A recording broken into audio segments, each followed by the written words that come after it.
cooking stir fry vegetable, garlic, onion, tomatoes, and pork.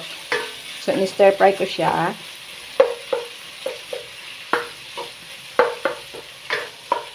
Tapos, ilagay natin yung 1/2 cup water, 1 1/2 cup. Tapos, soy sauce, oyster sauce,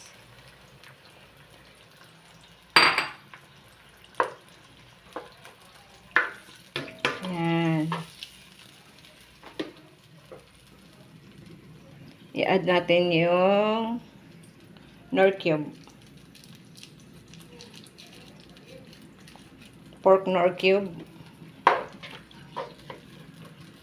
Para lalong lumasa. Kuluan lang natin. Saka natin ilagay yung mga gulay. So, ang tawag dito sa kanila, sari-sari na gulay. Pero hindi ako bumibili ng slice na doon sa palengke. Kasi may nabibili na slice na siya. Mas gusto ko kung ako ang mag-slice, yung gumawa ng sari-sari na vegetable. So, na-prepare ko na. Ipakulo lang muna natin yung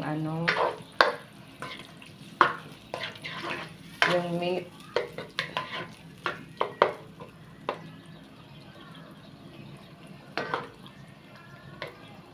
Saka natin ilagay yung gulay.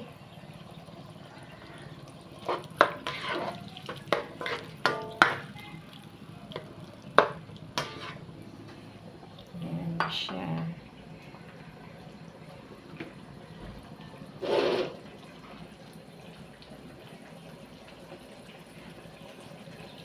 Makulo na siya, guys.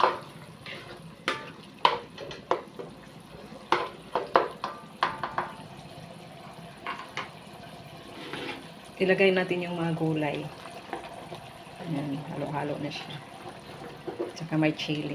Kasi wala akong bell pepper. So, may ako, chili pepper. So, yun nilagay ko na lang. Pareho lang yun. Basta wag mo lang pisain. So, hindi yun maanghang. Ayan, hinalo ko na siya.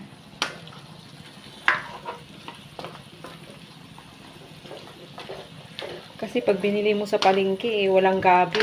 Lagyan na nilang 3 piraso o 4 na piraso. So, ako ang gumawa. So, kompleto sa ingredients.